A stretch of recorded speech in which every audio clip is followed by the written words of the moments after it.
Hello friends. Welcome to Study Time. Today current affairs for competitive exams 2021. Tamil Nadu, second under IBPS scheme. The India Business Process Outsourcing Promotion Scheme IBPS, launched by the centre, has facilitated expansion of several IT and BPO companies in Tier 2 and 3 cities across the country. Tamil Nadu has become the second state in new job generation. Under the IBPS scheme, Andhra Pradesh is the highest in employment generation by creating 12,234 new jobs, followed by Tamil Nadu at 9,401. EdTech Almabeta allocates 2 crore rupees. Almabeta, an EdTech company, has allocated 2 crore rupees to train and upskill 25,000 data scientists by March 2022 and make them employment ready. Almabeta focuses on community and cohort-based data science learning. A certain percentage of the funds will also go towards providing scholarships based on merit, financial aid, paraphernalia like laptops and Wi-Fi connections towards these students. US to spend $3.2 billion on treatments for COVID-19. The US is devoting $3.2 billion to speed development of antiviral pills to treat COVID-19 and other dangerous viruses that could turn into pandemics. The new program will invest in accelerating things that are already in progress for COVID-19 but also would work to come up with treatments for other viruses. This was announced by Dr. Anthony Fauci, the nation's top infectious disease expert. Ajit Doval to participate in SCO meet. National Security Advisor (NSA) Ajit Doval will participate in the Shanghai Cooperation Organization (SCO) meet in the third week of June 2021 in Dushanbe. Pakistani NSA Meet Yusuf will also participate. Tajikistan is the chair of the grouping. The SCO has 8 member states: Russia, China, India, Pakistan, Kazakhstan, Kyrgyzstan, Tajikistan and Uzbekistan. HDFC Bank to buy stake in HDFC Ergo.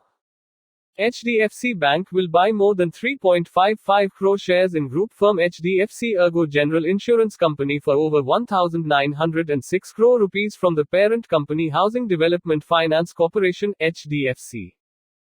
The board of directors of HDFC Bank has approved the purchase of 3,57,724 equity shares of 10 rupees each, representing 4.99% of the outstanding issued and paid up capital of HDFC Ergo General. Ibrahim Raisi, new president of Iran. Ibrahim Raisi has won Iran's presidential election. Mr. Raisi is Iran's top judge and holds ultra-conservative views. He is under US sanctions and has been linked to past executions of political prisoners. Iran's president is the second highest ranking official in the country, after the supreme leader.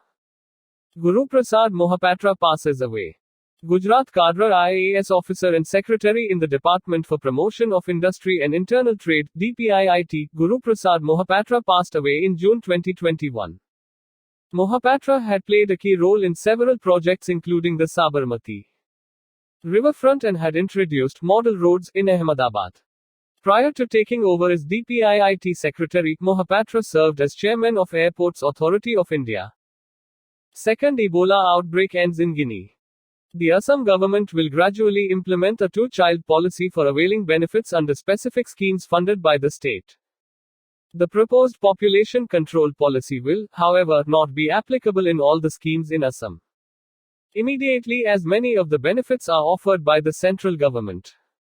Assam currently has a two-child norm for contesting in panchayat polls.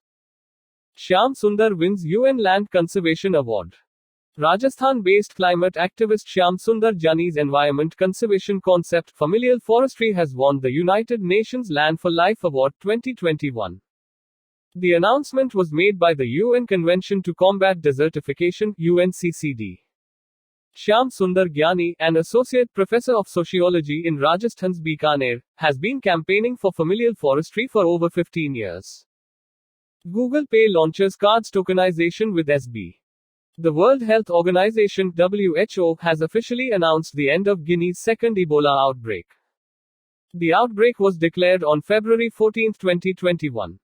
The epidemic left 11,300 dead in Guinea, Liberia and Sierra Leone. Ebola causes severe fever and, in the worst cases, unstoppable bleeding. It is transmitted through close contact with bodily fluids.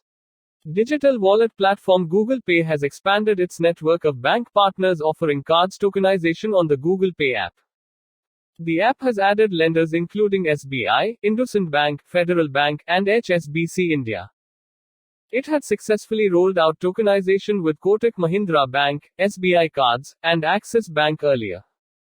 Assam to gradually implement two-child South Korea pledges $200 million to COVAX norm. South Korea has pledged to donate a total of $200 million to the COVAX program that is supplying coronavirus vaccines for lower-income countries. This was informed by the Global Alliance for Vaccines and Immunization (Gavi).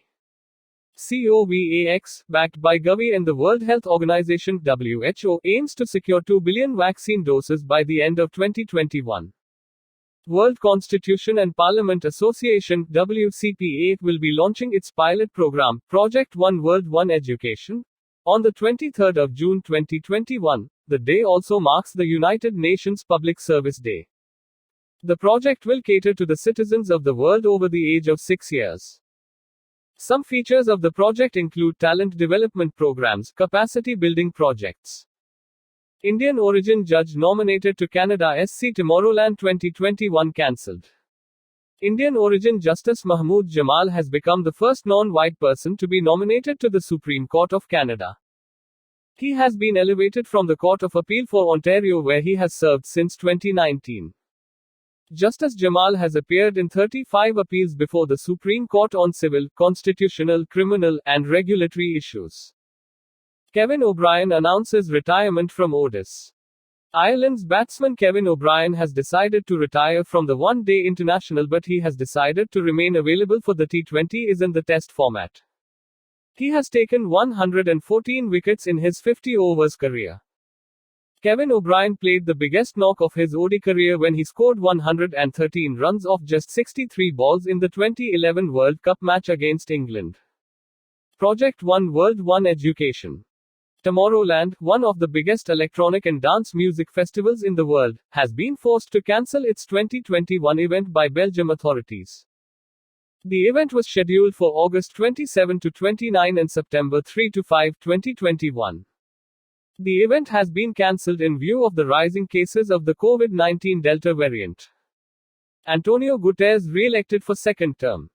UN General Assembly has appointed Antonio Guterres as the UN Secretary-General for a second term beginning January 1, 2022. This was announced by President of the 75th session of the UN General Assembly Volkan Bozkır. His term would end on December 31, 2026. Guterres started his first term in 2017, becoming the 9th UN chief since the international body's founding in 1945. Amitav Ghosh's new book to release in October. Jananpit Awardi, author Amitav Ghosh's new book The Nutmeg's Curse, Parables for a Planet in Crisis is all set to release in October 2021. The upcoming book is said to be a panoramic history of the influence of colonialism on the world today, told through the story of the nutmeg. Some of Ghosh's other notable works include the Ibis Trilogy and The Great Derangement, among others. Romania banned from Olympic weightlifting. Romania has been banned from competing in weightlifting at the Tokyo Olympics over past doping cases, the International Weightlifting Federation ruled in a decision. The Romanian Weightlifting Federation was issued a one-year ban from competition over 5 doping cases. Romania becomes the 4th country barred from the Tokyo weightlifting competition after Egypt, Malaysia and Thailand. World Refugee Day, the 20th of June. A United Nations designated day, the World Refugee Day is observed on the 20th of June every year. It is observed to respect and honor the courage and resilience of refugees across the world. The day was held for the first time on June 20, 2001. It commemorated the 50th anniversary of the 1951 Convention relating to the status of refugees. The end. Thank you for listening. Please like, share, comment and subscribe.